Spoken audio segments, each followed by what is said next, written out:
يا أيتها النفس المطمئنة আয়াতের মধ্যে আল্লাহ তাআলা নিজে বলিয়া দেন, হে বান্দা তুমি জানো নাকি একদিন কিন্তু অন্ধকার কবরের যাত্রী হতে হবে। যেই দিন তোমার কাছে মালাকুল মাউত আজরাইল আসবে, সেই দিন কিন্তু উনি কিন্তু তোমার সাথে ভালো ব্যবহার করবে না। হ্যাঁ, ভালো ব্যবহার কিন্তু করবে যদি ওই মানুষটার আমল ভালো হয়, তাহলে কিন্তু তার সাথে ভালো ব্যবহার করবে।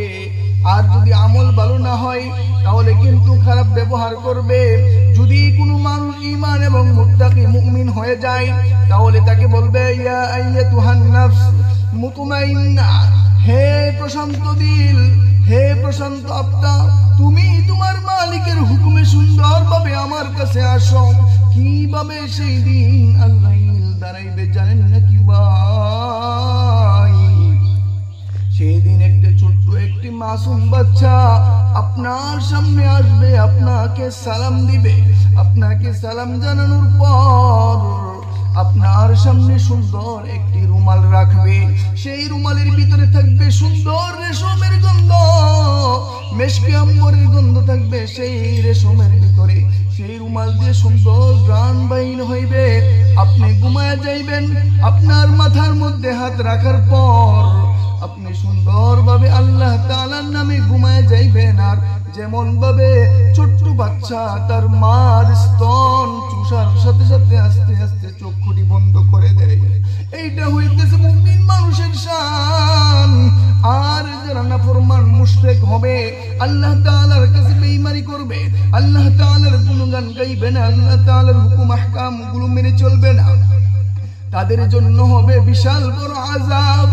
তাদের সাথে কি সুরত নিয়ে আসবে? আজরাইল জমিন থেকে নিয়ে আসমান পর্যন্ত দাঁড়ায় যাইবে। আজরাইল জমিন থেকে নিয়ে আসমান পর্যন্ত দাঁড়ায় গিয়ে তার সাথে থাকবে নোংরা কিছু কাপড়, দুর্গন্ধগুলো বাইর হইতে থাকবে। আর বলবে, তুমি কে গো? আমি তো তোমাকে চিনি না, এমন দুর্গন্ধ, তাড়াতাড়ি নিয়ে যাও। তখন তাকে ধমক দিয়ে বলবেন, হে নাফরমান, তুমি আল্লাহ, তুমি শয়তানের দুশমন হয়ে দুনিয়ার শয়তানের পক্ষ হয়ে কাজ করেছো, আল্লাহ তাআলার দুশমন হয়ে কাজ করেছো। তুমি তাড়াতাড়ি বাইর হয়ে যাও। হে খান্নাস দিল, তুমি তাড়াতাড়ি বাইর হয়ে যাও। তখন আত্মাগুলো এইদিকে ওইদিকে ছুটাছুটি করবে, বাইর হইতে চাইবে না। একটা থাবা দিবে। কোরআনের ভিতরে তালাশ করলে, হাদিসগুলো তালাশ করলে এমন পাওয়া যায়, ওই মানুষগুলো চিৎকার দিবে, তার রূহগুলো বাইর হইবে না, মাথার থেকে নিয়ে পায়ের পর্যন্ত ছুটাছুটি করতে থাকবে। ও ভাই, তার আযাবটি কেমন হবে?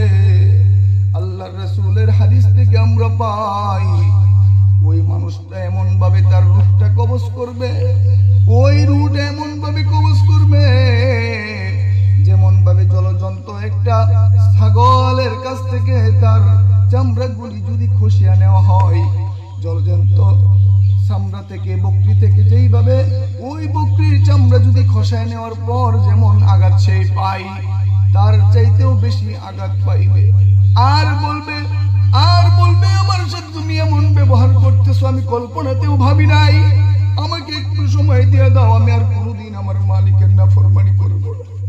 আমাকে একটু সময় দিয়ে দাও, আমি আর কোনোদিন আমার মালিকের রুনাজারি পেতে কাটাইব না। আমি আজ থেকে নামাজ পড়বো, সদকা করবো, দান করব। আমার দুনিয়ার ভিতরে যে সম্পদ আমি অর্জন করেছি সব আমি আল্লাহর রাহে বিলিয়ে দিব। তখন বলবে, হে খান্নাস, না না, সময় নাই, তোকে দেওয়ার মতো সময় নাই, তুই তাড়াতাড়ি বাইর হয়ে আস। তখন বলবে, হে আজরাইল, আমাকে তুমি নিও না, আমাকে একটুখানি সময় দিয়ে দাও। হে মুমিন ভাই, আজরাইল কিন্তু কিঞ্চিত পরিমাণ, বিন্দু মাত্র পরিমাণ তোমাকে আমাকে দিবে না। এই কারণেই ভালো কোনো কিছু যদি করতে চান তাহলে আসুন ভাই, যেই সময়টুকু আমরা এখন পেয়েছি সেই সময়ের উপরে আমরা সকলে আল্লাহ তাআলার গুণগান গাই, আল্লাহ তাআলার গুণগানিগুলো করি, আল্লাহ তাআলার হুকুম আহকামগুলো মান্য করার চেষ্টা করি, তাহলে কিন্তু আমাদের জন্য আসবে খুশবুওয়ালা রুমাল।